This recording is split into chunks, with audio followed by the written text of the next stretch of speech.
Want to get an update on the weather. And Jeff, that's a lot of color over your shoulder. You see that? Yeah, it's hard to miss that, isn't it, Karen?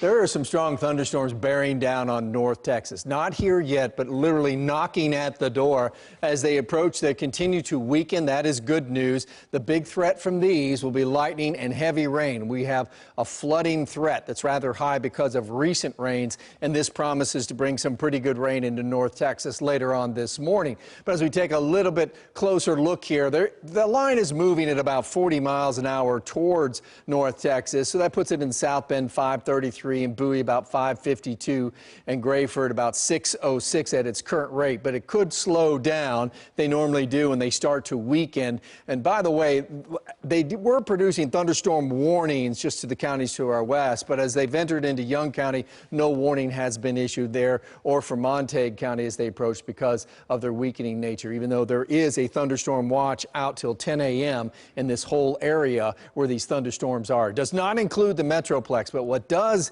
include the Metroplex is the flash flood watch. That goes on all the way to 7 p.m. And again, that's the greater concern with these thunderstorms coming in. We're going to have some big rains around with it later this morning and by midday still around. They should start to taper off as you cross the afternoon, give us a chance to at least get into the low 80s. And of course, it'll be very muggy. That's been the story of late. Everything you see in green here, a marginal risk of severe weather, but the main threat being damaging winds. And we'll continue to watch these storms as they come through. Now, this is at 11 a.m. And to be honest, there's very little model guidance to help us out here this morning with these thunderstorms. But I do believe they just roll across most of the Metroplex by the time we get to midday, and we'll have them hang up a little bit in our eastern counties and down to our southeast, and hopefully we'll get through the afternoon without any more rain because of this flood threat.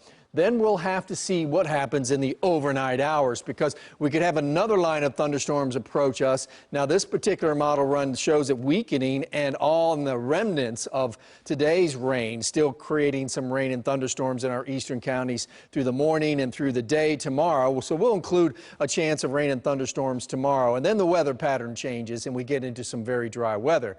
But again, potential rainfall, something we're watching here. Forecast models continue to show some areas getting between 2, maybe even 3 inches of rain. It's not unusual to have very heavy rain in these slow-moving systems, but you can see we got that chance of rain tomorrow. And then look what happens. We get into some dry weather. And as soon as we get into dry weather, summer heat finally arrives again. And not only do we have temperatures in the low 90s for the hottest run of weather we've had so far this year, those feel-like temperatures are going to close in on 100 degrees. Yeah, it's going to start feeling like June, especially on Friday when we hit 94. We're going to have storm chances again by the end of the weekend, I believe, by Sunday.